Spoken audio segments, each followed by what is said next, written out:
If you are a Canadian senior filing taxes in 2026, stop and listen carefully. New CRA tax rule changes, enforcement updates, and reporting requirements are rolling out right now that could directly affect your refund, your benefits, and your reporting obligations. This is not speculative. This is not future policy. These changes are in effect for the current tax filing season, and if you are receiving Canada Pension Plan, Old Age Security, Guaranteed Income Supplement, or any combination of retirement income, you need to understand exactly what has changed, what the CRA is now monitoring more closely, and what you must prepare for before you file your return. Thousands of Canadian seniors are at risk of reassessments, benefit clawbacks, repayment demands, and penalties simply because they are unaware of what the Canada Revenue Agency is now requiring. This is a financial alert. Pay close attention to every detail in this briefing.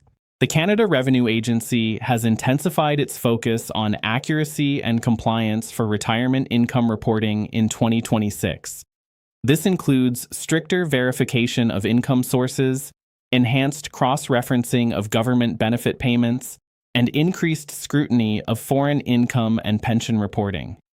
The CRA is using advanced data matching systems that automatically compare what you report on your tax return against what financial institutions, employers, and government agencies report about you.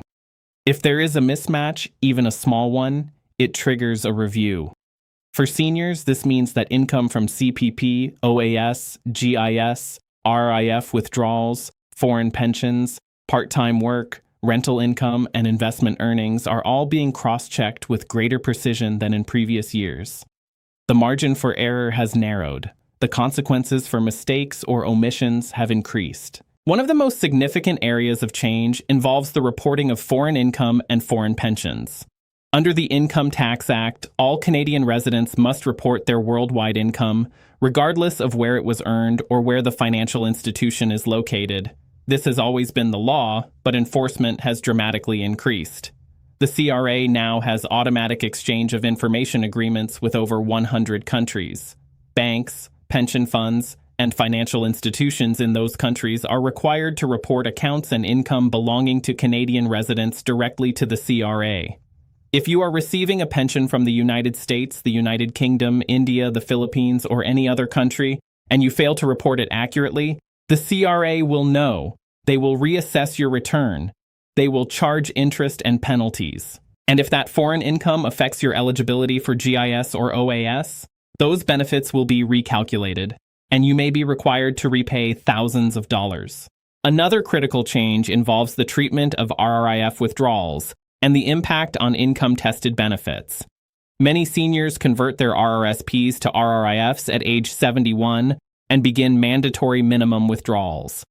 Those withdrawals are fully taxable and count as income for benefit calculations. In 2026, the CRA is more aggressively auditing cases where seniors may have underreported RRIF income or failed to include it properly on their returns. Financial institutions issue T4 RRIF slips showing the exact amount withdrawn. If your tax return does not match that slip, you will be flagged.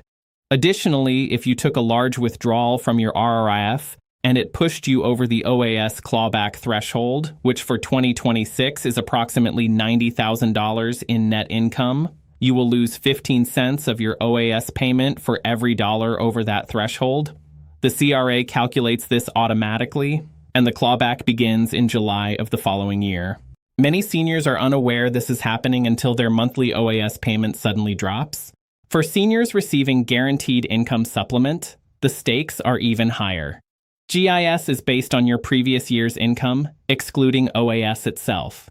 If you failed to report even a small amount of income, such as interest from a savings account, a few $100s from a part-time job, or income from a roommate or rental property, and the CRA discovers it through data matching, your GIS eligibility will be recalculated retroactively.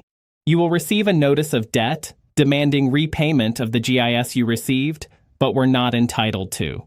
Depending on how long the error went undetected, this debt can be $5,000, $10,000, or more. The CRA can recover that debt by reducing your future GIS and OAS payments, by withholding your tax refund, or by taking legal collection action. There is no statute of limitations on benefit overpayments. If the CRA determines you were overpaid, they will recover the money. Let me walk you through 5 detailed scenarios so you understand exactly how these changes impact real Canadian seniors filing in 2026. First scenario, you are 74 years old, you receive CPP of $13,000 per year and OAS of $8,000 per year. You also have a small RRIF that requires a minimum withdrawal of $6,000.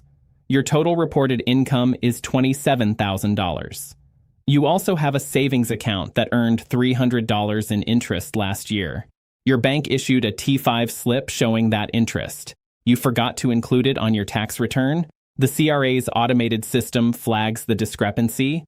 You receive a reassessment notice. Your taxable income is increased by $300.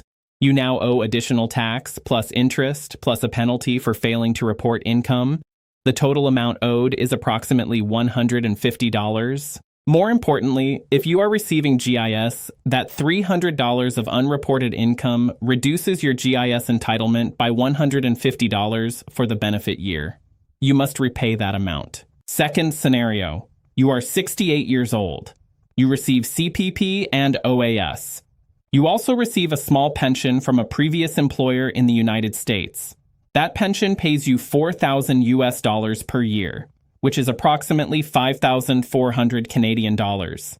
You have been receiving this pension for 5 years, but never reported it on your Canadian tax return because you thought it was already taxed in the US and you did not realize you had to report it in Canada. In 2026, the CRA receives information from the U.S. Internal Revenue Service under the Automatic Exchange Agreement. They discover the unreported pension. They reassess your tax returns for the past 3 years, which is the normal reassessment period. But they can go back further if they suspect fraud or misrepresentation. You now owe back taxes on 15 years of unreported foreign pension income, plus compound daily interest, plus penalties. Your total debt is over $12,000. Additionally, because that income was never included in your benefit calculations, your GIS payments over those years were too high. You must repay approximately $18,000 in GIS overpayments. The CRA will recover this by withholding your OAS and any future tax refunds until the debt is cleared. Third scenario, you are 71 years old and still working part-time. You receive CPP and OAS. You also earn $15,000 per year from part-time work at a retail store. Your employer issues a T4 slip. You report your CPP, OAS, and employment income accurately. However, you also sold some old furniture and electronics online and made about $2,000. You did not think this counted as income because it was just personal items. The CRA considers this income from a business or occasional income, depending on frequency and intent. If they audit you and determine this was income, not just personal sales, you will owe tax on that $2,000, plus penalties for failing to report business income. Additionally, that extra $2,000 increases your net income, which could push you closer to or over the OAS clawback threshold. If your total net income exceeds $90,000, every extra dollar reduces your OAS. Fourth scenario, you are 76 years old. You receive CPP, OAS, and GIS. You live with your adult daughter, who works full-time. Your daughter helps pay for groceries and utilities. The CRA receives information that your daughter is living at your address and claiming you as a dependent or claiming the caregiver amount. This triggers a review of your household income and living arrangements. If the CRA determines that your daughter is supporting you financially and you did not report this support as income or as a change in your living situation, they may reassess your GIS eligibility. GIS is intended for low-income seniors with limited resources. If you are receiving financial support that reduces your living expenses, the CRA may determine your GIS should be reduced or eliminated. You could be required to repay years of GIS benefits. Fifth scenario, you are 73 years old, you are a widow, you receive CPP survivor benefits, OAS, and GIS. Last year, you cashed in a small life insurance policy that had a cash surrender value of $8,000. You received a T5 slip showing the taxable portion of that surrender value, which was $1,500. You included the T5 on your tax return and paid the appropriate tax.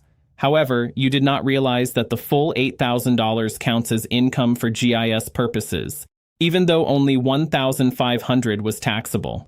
The CRA recalculates your GIS based on the full $8,000.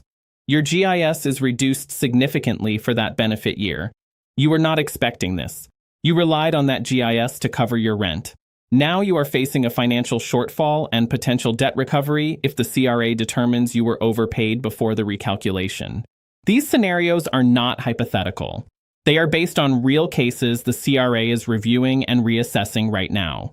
The financial and legal consequences are serious. If the CRA reassesses your return, you will receive a notice of reassessment showing the changes they made, the additional tax owed, and any interest and penalties. Interest on unpaid tax compounds daily. Penalties for failing to report income can be 10% of the unreported amount, or higher if it is a repeated offense.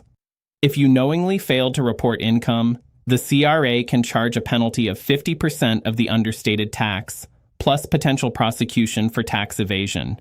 If your benefits are recalculated, you will receive a notice of debt from Service Canada. That debt must be repaid. The CRA and Service Canada can garnish your benefits, withhold refunds, place liens on your property, or take you to court. The impact on GIS and OAS is particularly severe because these benefits are income tested. Every dollar of unreported income reduces your benefit entitlement. If you are a low-income senior relying on GIS to cover basic living expenses, an unexpected debt or benefit reduction can be devastating. The CRA does not waive these debts simply because you were unaware of the rules or made an honest mistake. You are responsible for reporting your income accurately. Ignorance is not a defense. So what must you do right now to protect yourself before you file your 2026 tax return? First, gather every single income slip you received. This includes T4A for CPP and OAS, T4 RRIF for RRIF withdrawals, T4 for employment income, T5 for interest and investment income, T3 for trust income, T4 RSP for RRSP withdrawals, T4E for employment insurance, and any foreign income slips such as US 1099 forms. Check your CRA My Account online to see which slips have been reported to the CRA by third parties. If a slip is in your CRA account but not in your possession, request a copy from the issuer immediately. Do not file your return without including every slip the CRA has on record. Second, review your previous notice of assessment carefully. The notice of assessment is the document the CRA sends after processing your return. It shows your total income, deductions, credits, taxes owed, refund amount, and any balances owing. It also shows your RRSP contribution room and carry forward amounts. Compare your previous assessment to the return you filed. If there are discrepancies, investigate immediately. If the CRA made changes to your return, understand why. If you disagree, you have the right to file a notice of objection within 90 days of the assessment date. Do not ignore reassessments. Address them immediately. Third, if you have foreign income, foreign pensions, foreign bank accounts, or foreign assets, ensure you are reporting them correctly. You must convert foreign income to Canadian dollars using the Bank of Canada exchange rate for the year. You must report the income even if it was taxed in the foreign country.